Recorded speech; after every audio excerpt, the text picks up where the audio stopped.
Assalomu alaykum. Hozirda loyiha masalasida mijozlarimiz uy qurmoqchi bo'lgan mijozlar keladi.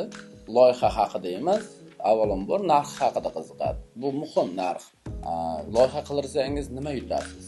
Agar loyiha qildirsalaringiz, biz sizga noldan bitgunga qadar jarayonini chizib beramiz va loyihada hamma narsa ochiq oydin ko'ringan bo'ladi va siz tushunchangiz yanada yaxshiroq bo'ladi.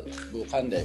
Misol uchun siz fundament qo'yishingiz kerak. Bu yerda fundamentni kubi, qancha joyga, necha razmerda qilinadi, qanaqa u shenkasi bor, qurilish normativi bo'yicha qilingan ish bu. Bu ham zilzila bardoshlikka talabga javob beradigan bo'ladi. Avvalambor, sizni uyingiz ko'proq yillar siz uchun xizmat qiladi. Loyihali qilingan uylar bilan loyihasiz qilingan uylarning orasida juda katta farq bor. Birinchi navbatda uning to'g'ri joylashilmagani, ikkinchidan seysmik talablarga javob bermaydigan. Misol uchun loyihali qilingan uylarda siz materialni hammasini to'liq shu uyga yetadigan qilib olasiz. Unga 10 kub beton ketadigan bo'lsa, 10 kub beton olinadi, yetadi u.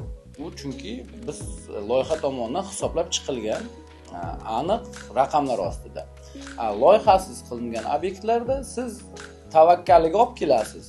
Beton quyish jarayonida siz tavakkalga olib kelganingizda ko'p yo kam, g'ish urish jarayonida qanday bo'ladi? G'ishni ham ko'p kam, tom yopmalar, ora yopmalarida bu materiallarni sanasak ko'p material hammasida tavakkallik bilan ish ko'rinadi. Agar loyiha bilan qilsangiz, siz ovoragarchilikdan qutulasiz. Chunki aniq bir o'lchamlar asosida sizning materialingiz olib kelinadi va o'sha material ortib ham qolmaydi, yetmay ham qolmaydi. Siz bu yerda ovoragarchilikdan qutulasiz va aniq hisob-kitoblarga tayangan holda.